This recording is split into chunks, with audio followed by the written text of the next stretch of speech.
Hello, everyone, and welcome back to another episode of 1998 Represent. On this episode, we're taking a look at Lethal Weapon 4. I got my notes here for it. Let's go take a look. Released July 10th, 1998.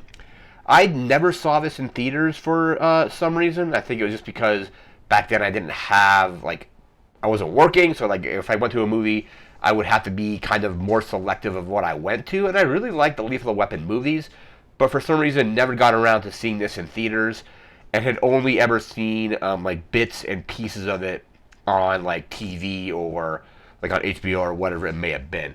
So it is on HBO or Max now, as I watched it on that a couple nights ago. I had a fun time watching it. I don't think I like it as much as the other movies in the series, so 3, 2 in the original. I still thought it was pretty entertaining, but just not as good as some of the other entries. I think each entry I think the first one's probably the best one, and then the second one is second best. So basically each one is a little bit worse than the previous one. But they're all just still fun action movies, and I think it basically, in my opinion, at least in my experience, it's kind of the blueprint for buddy cop movies. It might not be the first one that did that, but I think it's probably one of the series that has done it probably the best. So it's a just great buddy cop movie series. If you haven't seen any of the Lethal Weapons, I definitely recommend checking them out.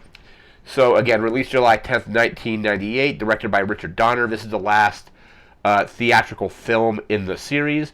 There's been talk of a fifth movie for a while now, and I guess it's still in development. Mel Gibson is supposed to be directing it, because I believe Richard Donner passed away, I want to say a couple of years ago. I don't know if he was planning on directing the fifth one or not. But and then in the 90s, after this came out, both Mel Gibson and Danny Glover said they weren't really interested in doing any more of them. But there is been in development for a while a fifth movie. I think there's a script for it. I just don't know if it's even gone into production or when it's going to go into production. So we'll see about that. I do think this one, the fourth one, actually wrapped up the series fairly well. So I would be interested to see how they basically do another movie some 25 years after. Because if it was not even in production yet, it probably would have come out this year. So it would be closer to 26, maybe 27 years after the fourth one came out that we would get the fifth one. It would just, I don't know if that's necessarily a good idea. But this is also Jet Li's first non-Chinese film, and he's a pretty good villain in this. I don't know how I rate the villains. I think the villains, Jet Li's villain is pretty good. I don't know, I know I think Jack Travis is the character's name for the third. Then you have, I forget the character's name for the second, but you have Diplomatic Immunity guy. And then probably the best one is probably Gary Busey, just the crazed, I think he was just a drug dealer, but a crazed drug dealer played very well by Gary Busey in the original. This thing went through multiple spec scripts and various scripts. I think there was doing my research, it says there was a script for something called Simon Says, which was a spec script about stopping bombs in various parts of the city. They were originally trying to buy that script, basically buy the script, changed it up enough to have it be a Lethal Weapon movie, change the location, change the characters, and then just basically just rewrite that script or use that as a basis for this movie. But that ended up not happening, and that script, the Simon Says script, ended up actually becoming the script for Die Hard 3. Because Jeremy Irons' character, basically, I think his name is even Simon in that movie, or goes by Simon, and then he has Bruce Willis and Samuel L. Jackson going all over New York trying to defuse various bombs. So, let's see. It was also supposed to be a sequel, apparently, to there was another movie that was going to be a sequel to Rapid Fire with Brandon Lee. That obviously didn't work because after Rapid Fire came out, he started filming The Crow, and unfortunately was shot on the set of that and passed away. So that didn't happen.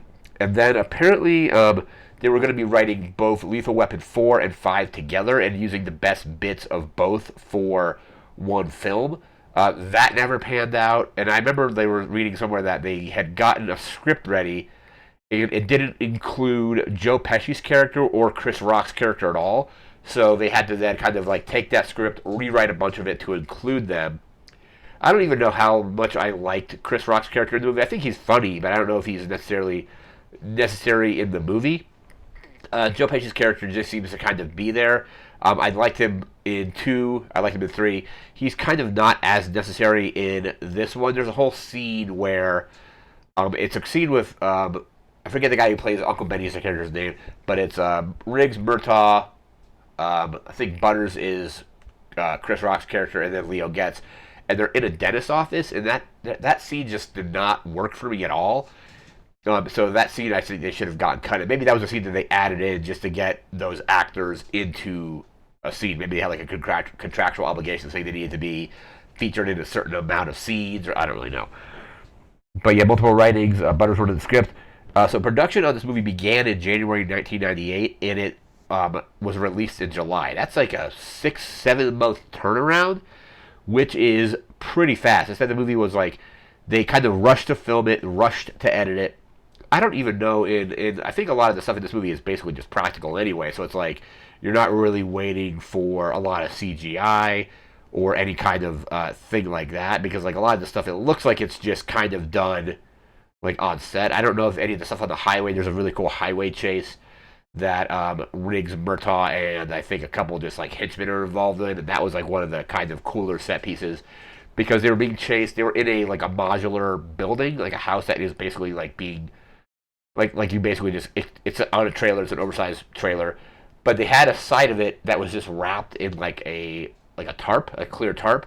So it was cool because Mel Gibson's character was in there fighting with this henchman, and you're able to see into this kind of modular building as it's going down the highway as they're fighting. It was kind of like a cool sequence. And then there's like a table that gets thrown on the back, and Mel Gibson ends up on that, having to get back into like Murtaugh's car. That was really cool. This is also unfortunately not as financially successful as the others. I don't remember what it exactly grossed, but it didn't do amazingly well. Another thing I didn't like was Renee Russo's character is back in this one, and it feels like that her character was kind of an afterthought. She's in only a few scenes. The character is pregnant in the movie, so I don't know if maybe I don't know why she was not in it as much, because both yeah, because she's with Riggs, so she's pregnant, and then one of Danny Glover's daughters in the movie is pregnant as well. Because the movie starts off like 9 months before the main movie starts, and this basically dives right into the action. You got this guy with like a gas tank on, like a basically a flamethrower and like body armor, and it starts off with like a really cool action sequence, and then they solve that action sequence, and then it jumps 9 months into the future, and basically it's a whole movie about basically just human trafficking. So there's like a freighter that's bringing in these basically slave labor from China, essentially. And Uncle Benny and Jet Li's character are working together. Jet Li kind of reminds me of the kind of character where the closest thing I can think of is I think Makarov is the character from the Call of Duty games. I haven't played a Call of Duty game in a while, but I remember he was kind of like a sub, not a boss necessarily, but he was basically like second in command to like the main bad guy from Call of Duty 4. And then as soon as you get rid of the main bad guy, Makarov is like a bigger threat. Like it's like kind of like the main villain is kind of holding his leash, leash, and then like when that character gets killed, that character is kind of unleashed and is a lot more dangerous than the main villain.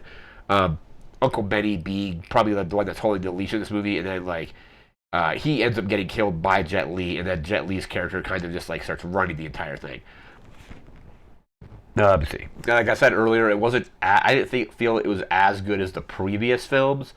Also, even back in 1998, I was kind of watching it, and I'm like, this movie has a lot of kind of like racial stereotypes, especially for like Asian people and like Asian Americans and what have you. And I was like, I don't necessarily know if this movie would work today because of that. And in doing some research, I was looking up some stuff, and apparently there was even articles back in 1998 saying that it was kind of like racially insensitive and offensive to have that much stuff in there. So like, it was interesting that like I noticed that in like our current climate here, and then also it was still kind of an issue back when it came out 25 years ago as well, because they kind of do go overboard with some of that stuff as well. Like Mel Gibson's character kind of like makes fun of like the kind of like Asian accents and stuff like that. There's a bunch of other kind of jokes and kind of like stereotypical stuff in there. But the movie is overall, I enjoyed it. Basically, a quick synopsis of the plot. Basically, it starts off 9 months into the future, in the past. Both Riggs is, I guess, his girlfriend, because they get married at the end. But like Renee Russo is pregnant, and then Danny Glover's daughter is pregnant, and jumps 9 months into the future. They're on Murtaugh's boat, and a big freighter comes by. A shootout happens, and then Murtaugh ends up basically taking in this kind of this Chinese family that were probably going to be like just sold off as like slave labor, and then they basically just do some investigations and find out that it's a whole human trafficking thing that's going on. But also Jet Li's character is then getting into the counterfeiting business to basically buy out or buy these four Chinese triad members, basically like buy them out of like a I think it's like a military not a military, but like a trade zone or something. They're like basically like in jail, kind of. So he's gonna buy them out. Does a bunch of counterfeiting to get that, and then you have a bunch of just cool action sequences that lead you from point A to point B. Especially like the highway chase probably was my favorite of the action sequences. There's another really good chase through like the Chinatown area in LA, like a foot chase, mostly jumping from like building to building and what have you. So yeah, these movies have always just had really good kind of action set pieces, like all four of them. This one's like all three before this, and then this is no exception. But it's definitely, like I said, not as good as 3, 2, or 1. But the chemistry between Mel Gibson and Danny Glover is still really good. Joe Pesci is still funny, and I thought Chris Rock was okay in the movie. I don't think the character was super necessary, but like he was pretty funny in the movie. It was weird because you basically had at that point you had two comic relief characters. So you have Joe Pesci as Leo Getz, who's been in the series since the second movie, and then you have Chris Rock in there. And like I said, the only scene that didn't work for me with them, with the main character, or the four Riggs, Murtaugh, Butters, and Leo, was the scene in the dentist office, because they put Uncle Benny on laughing gas, and then it's just that was like the one scene I when I saw it, I was like, this scene probably should have just been cut entirely. This scene doesn't really need to even be here. But aside from that, like I said, it's not quite as good as the originals, but it's still entertaining. It's on HBO Max right now if you want to check it out. That's going to do it for this video. Remember to like, comment, share, and subscribe. We'll be back again pretty soon, probably doing a video game of some kind. Not sure exactly what game yet, but that'll probably be the next video.